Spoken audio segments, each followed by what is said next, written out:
après son premier best-seller. Voici Encore mieux en librairie maintenant. Bonsoir Luna Situation. Bonsoir. Merci d'être avec À vous, nous. Laurent. On a choisi quelques notes de Billy Joel pour faire une ambiance J'adore. cocooning. Ça vous va? J'adore. Une de mes Première chansons indice de cette préférées. soirée. Dans le monde des dinosaures, vous venez nous rendre visite à la télévision. C'est ça un petit peu, c'est l'ancienne télévision pour vous.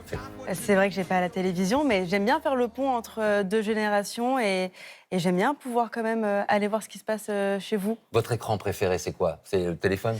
Je dirais que c'est le téléphone. Ouais. Vous scrollez beaucoup?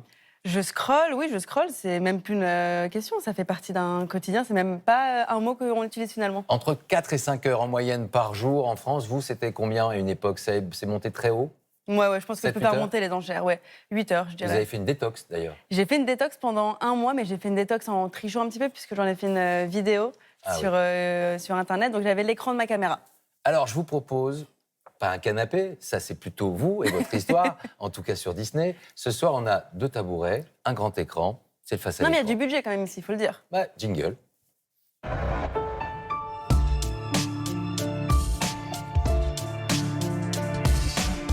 La première séquence, avec un petit plaisir, à la télévision, quand vous étiez adolescente. Vous regardiez ça, regardez.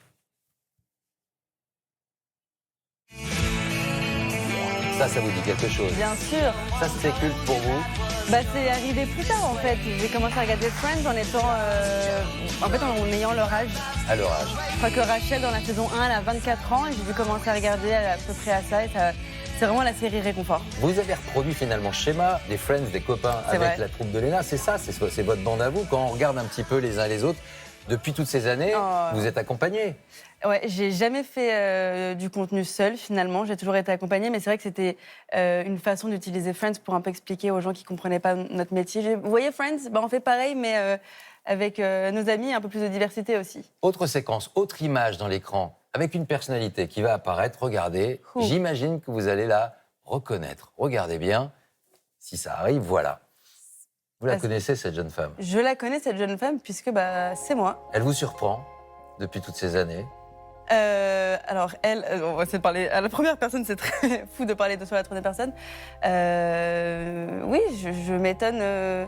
C'est plus, on va dire, si on reprend en arrière, c'est plus la personne que j'étais quand j'avais 17-18 ans qui m'étonne parce que j'avais peur de rien ni de personne et j'avais cette petite idée en tête de vouloir faire partie d'un nouveau métier qui était difficile à expliquer à nos parents. Léna, pourquoi vous? Pourquoi plus que les autres? Qu'est-ce qu'il y a? Qu'est-ce qui fait que ça fonctionne? Ça, vous ne savez pas? Je pense que ce qui est chouette avec Internet, c'est qu'à la différence des médias traditionnels, il y avait cette envie de pouvoir créer des conversations avec des personnes qui ne viennent pas forcément des mêmes milieux, qui ne viennent pas des mêmes écoles. Et le fait de juste pouvoir le faire, en fait, j'ai juste fait. On a posé la question à ChatGPT. On leur a demandé quels sont les traits de caractère de Léna Situation. Regardez, c'est les ChatGPT qui répond. Léna Situation est souvent décrite comme énergique, authentique et très positive. Elle a un côté très dynamique, elle est très proche de sa communauté et elle partage beaucoup de moments de sa vie avec une grande sincérité. Elle est aussi très créative, innovante et aime inspirer les autres à travers ses contenus. Si c'est une IA qui le dit, c'est-à-dire que c'est vrai. Ça veut dire que c'est vrai. L'authenticité, sincérité, optimisme, volontaire. Bref, c'est une femme qui arrête de demander la permission pour faire les choses. C'est ce que vous dites parfois. C'est plus cette envie de ne pas être dans une case que j'ai commencé en faisant des vidéos. C'est peut-être pas forcément la chose que je vais faire toute ma vie. Du moins, l'idée, moi, c'est de pouvoir tout simplement partager cette envie de toucher à tout et d'essayer tout plein de choses sans être fixé dans cette case. Et c'est ce que j'essaye de partager avec mes abonnés. Regardez, vous allez voir apparaître quelques questions. Vous me répondez par oui ou par non. D'abord, Est-ce que vous avez peur de grandir? Oui. Oui. Vous êtes une femme de pouvoir? Oui. Est-ce que vous n'êtes pas autoritaire, mais vous êtes la boss? Oui. C'est l'écriteau qui est dans votre bureau, je crois. Oui. Vous êtes une femme influente? Oui, ça dépend. Non, ça dépend vers qui. Est-ce que vous êtes, oui ou non, trop dépendante des marques?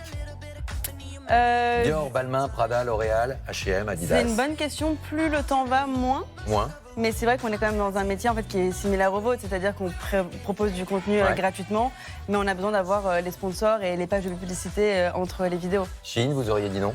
J'ai dit non. Vous avez dit non? Ouais. On vous l'a proposé? Oui. Ouais. Avec beaucoup de zéros. Avec beaucoup de zéros. Et vous avez dit non. Pourquoi? Non. Parce que je m'habille pas chez Shein. Et que tout ce qui va avec ne me plaît pas et je pense que ça ne plairait pas forcément à ma communauté. Un choix maintenant, celui de la publication de la semaine. On a pris quelqu'un qui aime bien l'humour, qui aime bien caricaturer les choses. Ouais. Elle s'appelle Alison Weller et elle parle des influenceuses. Regardez, c'était cette semaine. J'adore Alison. C'est vrai qu'après l'accouchement, les jumeaux et aussi Stéphane qui est parti avec notre témoin de mariage à qui je souhaite, voilà, je suis pour la sororité, mais je souhaite quand même tout le malheur du monde réuni dans son cul. Mais c'est pas le sujet. Quand j'ai commencé Légumis de la marque Falusol, c'est vrai que j'ai remarqué que mon ventre avait complètement dégonflé et que ma vie avait changé. Alors pour la compo, c'est très simple. Falusol est riche en fer, en zinc, en vitamine A, vitamine C, Vitae Slimane, en fluide traversière et en élastique de slip de Bruno Robles. Donc ne passez pas à côté de ce bon plan, c'est Légumis de la marque Falusol. Je vous donne mon code promo qui s'affiche ici avec moins 15%, je crois, avec le code promo. Ça vous fait rire en tout cas. FDP 50. Alison, j'adore. Et pour le coup, quand elle parle de sororité, elle est vraiment, on avait fait quotidien ensemble, elle m'avait vraiment boosté. Non, elle est très très chouette, mais oui, ça peut ressembler à ça si on lit trop le brief d'une marque, oui. On va regarder maintenant ce que vous avez réussi à réaliser, ce succès, des unes de magazines, vous aimez la mode, vous avez votre marque, vous êtes invité au Met Gala à New York aux côtés d'un parterre de stars, un podcast vidéo à succès, vous y recevez vos icônes, Rihanna, Zendaya, il y a la statue au musée Grévin également. Est-ce que... On dirait Serge le mytho. On dirait que vous inventez des choses, que tout ça c'est faux. Qu'est-ce qui se passe après tout ça?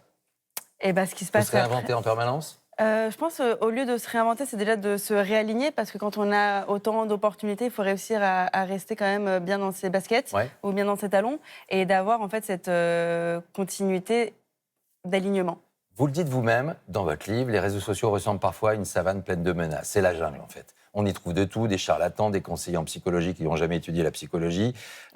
Depuis 2020, comme des centaines de milliers d'adolescentes, vous avez subi du harcèlement. Vous avez subi des haters.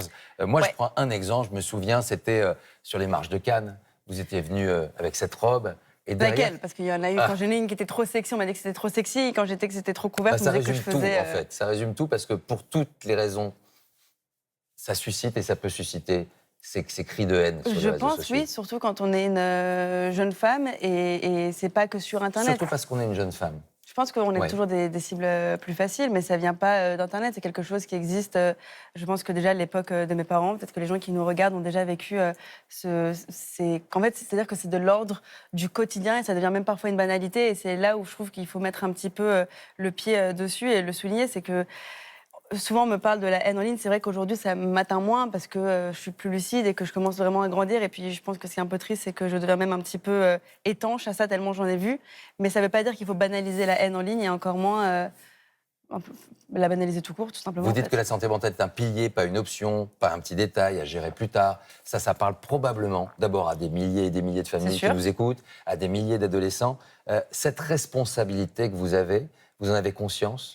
Avec le temps, ouais. En fait, avec le temps, quand on commence à se rendre compte que les gens qui nous regardent, c'est des gens qui, volontairement, dans leur journée bien occupée, décident de me donner 30 minutes pour regarder une vidéo ou alors d'aller se déplacer en librairie, qui dépensent leur argent durement gagné pour pouvoir lire ça, etc. C'est clair qu'on se rend compte que c'est des gens et des humains qu'il faut respecter et qu'il faut leur proposer le meilleur contenu qu'on puisse. À l'instant, on me dit que vous venez de dépasser dans l'oreillette 5 millions d'abonnés sur Instagram. Bon, voilà, c'est une sorte de... Merci. Bon, c'est chouette. Ce livre, il nous dit quoi? Il nous raconte quoi? Il est justement pour accompagner aussi cette génération. Il est plus de l'ordre de l'accompagnement. Je pense qu'il s'adresse surtout aux créatifs, pas forcément qui veulent en faire un métier, mais qui ont envie de pouvoir faire quelque chose de leurs mains et de pouvoir réussir à créer et à créer aussi peut-être leur propre métier. Et l'idée, c'est de pouvoir le ponctuer aussi d'exercices qui accompagneront plus les idées pour les transformer en action. Je voudrais qu'on mette le numéro 3018, c'est le numéro gratuit contre le harcèlement. Oui. Et parce que ça parle également à beaucoup de monde. C'est sûr. On va... Allez, passez dans un questionnaire. Votre livre, c'est un livre de bien-être, de conseils, c'est votre histoire, et en calque, il résonne. On va se faire un questionnaire, 60 secondes, avec les choses qui vous apaisent. Oui ou non? Jingle, on y va. Ok, je vais le faire bien. Alors, la couleur qui vous apaise le plus? Actuellement, le vert. Votre plus belle rencontre? Tellement mon chéri. Votre plus beau voyage? Le Kilimandjaro. Quelle est l'héroïne de votre vie? Ma mère. L'invité qui vous fait rêver? Beyoncé. Quel est votre mot préféré? Merde. Votre mot préféré, donc quel est le juron que vous préférez? Putain. Pas mal. Votre recette cocooning du dimanche soir? Couscous de ma mère, Plutôt lever de soleil ou coucher de soleil? lever de soleil. Salle de boxe ou yoga? En ce moment, yoga. Le titre à écouter en cas de blues? Vienna de Billy Joel. Le tableau que vous aimez voir et revoir? Je veux dire plutôt l'installation de James Turrell, toutes ces installations de lumière me fascinent. Le livre sur la table de chevet? Encore mieux? Encore mieux. Bien sûr. Je cale un peu Pas mal, promo. un peu d'autopromo, c'est pas mal. Los Angeles ou Paris? Paris. Paris. Pour toujours Paris. Pour toujours Je suis la Paris. maire de Paris, vous savez pas? Non, pas encore. Si. Il y a une campagne, si vous voulez, vous pouvez peut-être vous présenter. Non, pas la politique. Pas la politique. Juste s'organiser des C'est soirées. dangereux la politique sur les réseaux sociaux? C'est dangereux d'affirmer les choses, de dire les choses? Fort. Belle transition. C'est pas dangereux, non, je pense pas que ce soit dangereux. Je pense Parfois que vous le dites. Parfois, quand quelqu'un a quelque chose à dire, vous le dites. Je pense qu'on est une génération qui est beaucoup plus politisée que ce qu'on ne pense, qui a beaucoup plus d'opinions qu'on ne le pense. Et donc, la façon pour nous de communiquer, c'est les réseaux sociaux, mais il y a quand même ce petit côté dangereux où il ne faut pas non plus tout raconter et n'importe quoi, parce qu'il peut y avoir pas mal de fake news.